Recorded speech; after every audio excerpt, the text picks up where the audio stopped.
Γεια σας και πάλι. Με ακούτε αλλά δεν με βλέπετε, δεν πειράζει. Ας μιλήσουμε σήμερα για το Golf Handicap.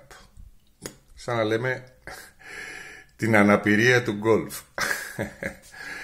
Η λέξη Handicap αυτό σημαίνει κυριολεκτικά. Μειονέκτημα, αναπηρία. Γι' αυτό όσοι θέλουν να μας πειράξουν μας λένε ότι το Golf είναι για ανάπηρους.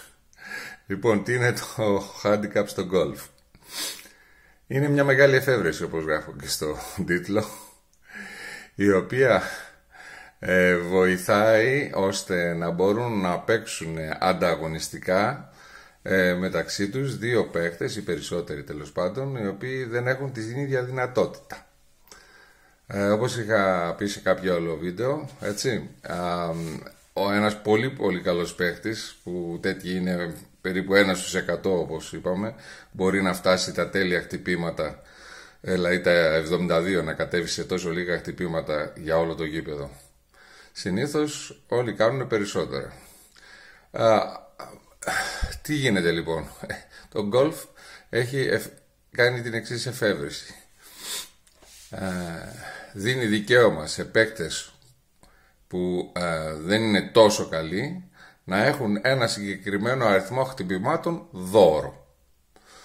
Πόσα είναι αυτά τα χτυπήματα? Από ό,τι βλέπετε γράφω ότι είναι 1 έως 36 συνήθως. Που σημαίνει ότι μπορεί να παίξει αγωνιστικά ένας πολύ καλός παίκτης, ο πρωταθλητής Ελλάδος ας πούμε σήμερα, ο οποίος και να κάνει 72 χτυπήματα σε όλο το γήπεδο και να παίξει ανταγωνιστικά μαζί με έναν παίκτη που είναι, τώρα ξεκινάει και έχει handicap 36. Αυτό σημαίνει ότι αν ο αρχάριος κάνει 108 και ο πρωταθλητής Ελλάδος 72, είναι ισόπαλοι. Ωραία εφεύρεση, έτσι. Είναι δηλαδή σαν να ξεκινάει να παίξει μια μεγάλη ομάδα της πρώτης κατηγορίας ποδοσφαίρου με την ομάδα της Κολοπετινίτσας ας πούμε, και να ξεκινάει ο αγώνας, ξέρω εγώ, με 10-0 υπέρ της ομάδας της Κολοπετινίτσας. Καταλαβαίνετε? Κάπως έτσι. Ένα άλλο παράδειγμα που βλέπετε από κάτω είναι handicap 18, που σημαίνει ένας μέτριος παίχτης, που σημαίνει πάλι ότι αν παίξει με έναν πολύ καλό παίχτη, σαν λέμε τον πρωταθλητή Ελλάδος που κάνει 72 άνετα και κάνει 90, θα είναι ισόπαλοι.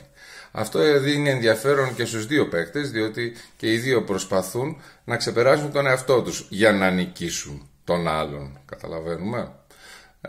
Και έτσι είναι δυνατόν να παίξουν πολλοί παίκτες μαζί διαφορετικών δυνατοτήτων. Τώρα, αν τα χτυπήματα αυτά σας φαίνονται πολλά, δεν είναι. Γι' αυτό έχω γράψει από κάτω ότι τα 18 χτυπήματα είναι μόλις ένα χτύπημα σε κάθε τρύπα. Ένα χτυπηματάκι, σαν να λέμε ένα τσουλιτό, ένα πατ, που δεν μπόρεσε ο ένας να το βάλει να βάλει την μπάλα στην τρυπούλα ή ο άλλος μπόρεσε. Αυτή είναι η διαφορά. Τα 36 που είναι και το maximum συνήθως είναι μόλις 2 χτυπήματα σε κάθε τρύπα. Παραπάνω δεν είναι και τόσα πολλά. Εντάξει. Αυτά. Τα ξαναλέμε. Γεια σας.